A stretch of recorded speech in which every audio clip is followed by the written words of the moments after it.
Ces dernières semaines, on a assisté à un véritable spectacle, des hausses vertigineuses, des chutes brutales et des annonces qui ont tout bouleversé. Le 20 janvier dernier, Bitcoin touchait un sommet historique à 109 000 $, porté par une vague d'optimisme, avant de plonger de 25% en quelques jours, du jamais vu depuis le crash de FTX en 2022. Mais juste après, une déclaration explosive de Donald Trump sur une réserve stratégique de crypto a tout relancé, avec des hausses allant jusqu'à 50% pour Bitcoin, Ether ou encore Solana. Dans cette vidéo, on va décrypter ensemble ce qui se cache derrière ces montagnes russes, des meme coins qui s'effondrent, des piratages historiques, une économie mondiale qui vacille, et même un président argentin qui met le feu aux poudres. Restez bien jusqu'à la fin pour comprendre comment tout ça pourrait impacter votre portefeuille et pourquoi ces oscillations sont bien plus qu'un simple jeu de hasard.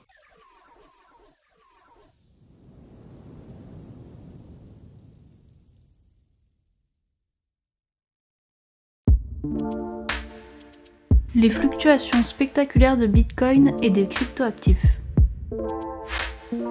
Bonjour à toute la communauté et bienvenue pour une nouvelle vidéo, je suis Mathieu Faraco de la chaîne Libre et Riche. Ces dernières semaines, Bitcoin et les cryptoactifs ont été propulsés sous les projecteurs par une série de fluctuations aussi dramatiques qu'instructives, captivant l'attention des investisseurs chevronnés, des analystes financiers et de publics curieux face à ce spectacle de volatilité. Le 20 janvier dernier, il y a un peu plus d'un mois, une unité de Bitcoin atteignait son plus haut sommet historique et s'échangeait autour des 109 000 $, un niveau qui prolongeait une période d'optimisme après des mois de hausse soutenus depuis l'automne précédent, dépassant les sommets récents de fin 2024. Pourtant, en quelques jours seulement, cet actif numérique a subi une chute brutale de 25%, un plongeon notable qui, bien qu'inférieur aux effondrements brutaux du passé, comme la dégringolade de 80% en 2018, représente la baisse la plus marquée depuis novembre 2022. Cette date résonne dans la mémoire collective comme le crypto crash, précipité par la faillite spectaculaire de FTX, une plateforme qui avait englouti des milliards de dollars d'épargne en une nuit, laissant des investisseurs hagards et des marchés en ruine. Cette récente dégringolade a semé le doute parmi ceux qui voyaient dans Bitcoin une trajectoire ascendante inexorable, mais presque simultanément, une annonce tonitruante de Donald Trump a inversé la vapeur. La création d'une réserve stratégique de cryptoactifs aux États-Unis. Cette nouvelle a catapulté Bitcoin, Ethereum, Solana, Cardano, XRP et d'autres vers des hausses atteignant parfois 50% en un éclair. Comment expliquer ces oscillations dignes d'un roman à suspense? Elles s'enracinent dans une combinaison explosive de dynamiques internes au secteur crypto, d'un climat économique mondial vacillant, sous des vents contraires et de décisions politiques aux effets aussi imprévisibles qu'amplificateurs. Pour décrypter la baisse initiale, il faut comprendre d'abord les secousses qui ont ébranlé le monde des crypto-monnaies ces dernières semaines. Au cours du mois écoulé, une bulle spéculative s'est gonflée autour des meme coins sur la blockchain Solana, ces jetons, souvent absurdes, propulsés par l'engouement viral plus que par une quelconque utilité tangible. Prenons les principaux meme coins de Solana par capitalisation boursière en ce début 2025. Parmi eux, Official Trump, lancé en janvier 2025, a vu sa capitalisation atteindre un sommet impressionnant de 14 milliards de dollars en quelques jours, porté par l'élan spéculatif lié à l'annonce de Donald Trump sur une réserve stratégique de cryptoactifs, avant de retomber à environ 2,6 milliards fin février, une correction de plus de 80%, illustrant la fragilité de ces actifs face à l'épuisement rapide de la hype. Il y a également Bonk, qui reste un leader historique sur Solana et qui aussi désormais entre le milliard de dollars, après avoir culminé à près de 4 milliards en novembre 2024, subissant une chute de 70% en février 2025, reflet d'une volatilité persistante. Cette dynamique s'inscrit dans un effondrement plus large de la capitalisation globale des meme coins sur Solana, après avoir dépassé les 20 milliards de dollars fin 2024, alimentée par une frénésie de nouveaux lancements et une adoption massive. Elle s'est dégonflée à environ 8 milliards début 2025, soit une chute de 60%. À ce tableau s'ajoute l'épisode controversé de Javier Milei, président argentin qui a promu le meme coin Libra sur X mi-février 2025. Après une envolée à 4,5 milliards de dollars, en quelques heures, le token s'est effondré de 95% suite à des accusations de pump and dump, plusieurs milliers d'investisseurs perdant massivement, accentuant la méfiance envers ces actifs et contribuant à la chute globale du marché Solana. Alors évidemment, cette frénésie a temporairement boosté Solana, dont le token natif Sol a surfé sur la vague grimpant de 20% en une semaine. Mais lorsque la bulle a éclaté, un scénario qui rappelle les ICO de 2017, ces levées de fonds sauvages remplies de projets bidons, elle n'a pas seulement emporté ces meme coins éphémères. Sol a perdu 30% en quelques jours, un effet domino qui a secoué la confiance dans l'écosystème crypto au sens large.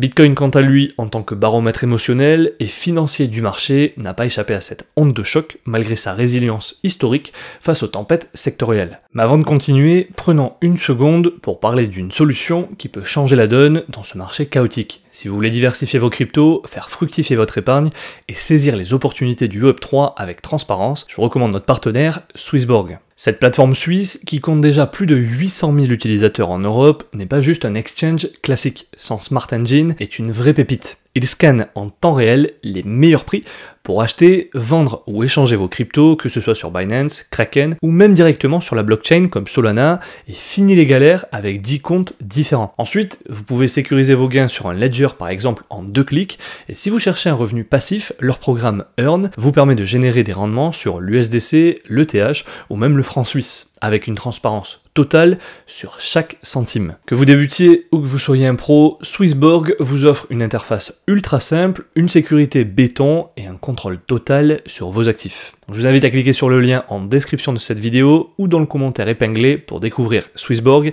et profiter de jusqu'à 100 € offerts. Maintenant, revenons à ce qui a secoué les cryptos encore plus fort. Un deuxième événement a jeté de l'huile sur le feu, le plus grand piratage de crypto de l'histoire via l'exchange Bybit par des pirates nord-coréens où 1,4 milliard de dollars en tokens Ethereum ont été dérobés, touchant des dizaines de milliers d'utilisateurs et ravivant les fantômes des grandes crises crypto. Pour ce faire, remontons dans le temps pour contextualiser. En 2014, Mt. Gox, alors le plus grand exchange mondial, perdait 850 000 bitcoins, soit 6% de l'offre totale de bitcoin à l'époque, déclenchant une chute de 50% et une méfiance durable qui a freiné l'adoption pendant des années. En 2019, Binance subissait un vol de 40 millions de dollars, mais sa réponse éclair, à savoir un remboursement via un fonds d'urgence, avait largement limité les dégâts, maintenant la confiance des utilisateurs. Avec Bybit, l'histoire est différente. Bien que l'exchange ait promis une compensation partielle, c'est la rumeur d'un rollback sur Ethereum qui a amplifié le choc. Un rollback, ou retour en arrière, consiste à annuler des transactions validées sur la blockchain pour revenir à un état antérieur au piratage, une mesure rare qui vise à restaurer les fonds volés, mais qui compromet l'immutabilité, ce principe sacré selon lequel les transactions sont définitives. Cela rappellerait 2016, quand Ethereum s'était scindé en 2 Ethereum après une telle intervention controversée pour récupérer 3,6 millions d'ETH dérobés, donnant lieu à la création d'Ethereum classique. Mais si cette hypothèse ne s'est pas concrétisée avec Bybit, elle a suffi à semer la panique. Les investisseurs ont vendu en masse, craignant que la fiabilité d'Ethereum, et par extension des autres crypto soit remise en cause, entraînant Bitcoin dans cette spirale par un effet de contagion. Mais ces turbulences internes ne suffisent pas à expliquer l'ampleur du phénomène.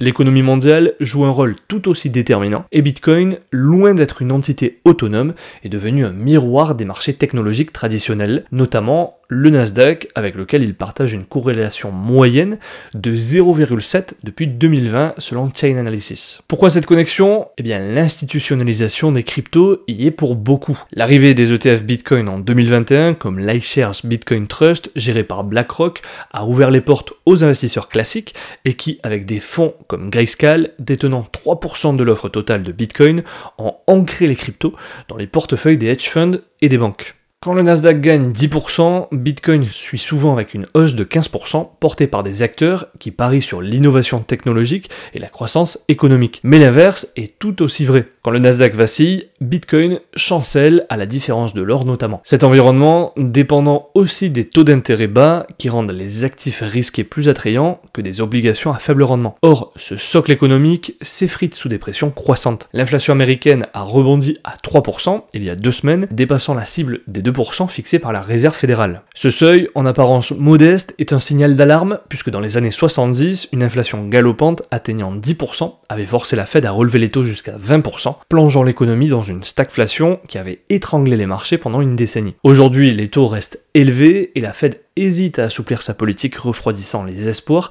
d'une relance du Nasdaq et, par extension, de Bitcoin. Les indicateurs économiques sont mauvais et, plus frappant encore, les ventes de logements ont atteint un creux historique de 3,8 millions d'unités annualisées, pire qu'en 2008 lorsque le marché immobilier s'effondrait de 30% avant la crise des subprimes ou pendant le Covid où les transactions s'étaient figées sous les confinements. La réaction des investisseurs a été immédiate. Le 25 février, 1 milliard de dollars a fui l'ETF Bitcoin, un record qui reflète la panique des petits porteurs prompts à vendre au moindre signe de tempête. Ce capital a trouvé refuge dans la dette publique américaine notamment, faisant passer les taux des bons du trésor à 10 ans de 4,6% à 4,2%. Pour rappel, plus la demande pour ces titres sécurisés augmente, plus leur prix grimpe et leur rendement implicite baisse, un mouvement typique en période d'incertitude. Mais ce n'est pas tout, une menace géopolitique vient compliquer l'équation, les annonces belliqueuses de Donald Trump sur une guerre commerciale d'ampleur avec ses 25% de droits de douane. Avant ces déclarations, la situation était déjà fragile, mais avec elle, l'incertitude atteint des sommets, expliquant pourquoi les cryptos chutent,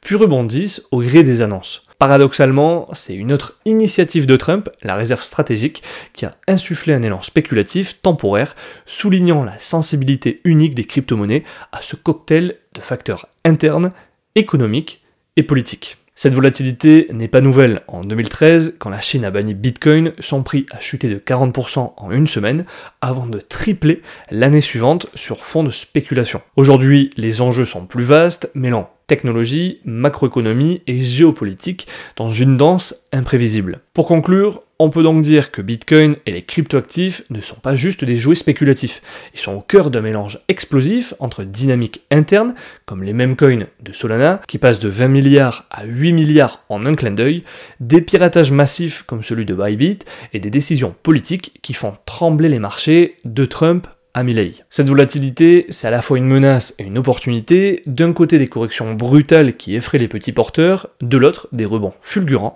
qui récompensent les audacieux. Avec une économie mondiale sous pression, des taux d'intérêt élevés et une guerre commerciale qui pointe à l'horizon, la question reste ouverte. Est-ce que c'est le moment de tout miser sur les cryptos ou de sécuriser ses gains avant la prochaine tempête? Et toi, qu'en penses-tu? Crois-tu que Bitcoin va repartir vers un nouveau sommet ou que les mêmes coins vont encore plomber le marché? Laisse-moi ton avis dans les commentaires, ça m'intéresse énormément de savoir ce que tu vois venir. Si cette vidéo t'a plu et que tu veux d'autres analyses pour décrypter le monde de la finance et des cryptos, abonne-toi dès maintenant à la chaîne, active la cloche pour ne rien rater et partage la vidéo. Merci d'avoir regardé, on se retrouve très vite pour une nouvelle vidéo, et rappelle-toi que la différence entre ce que tu es et ce que tu veux être réside dans ce que tu fais. Deviens libre et riche.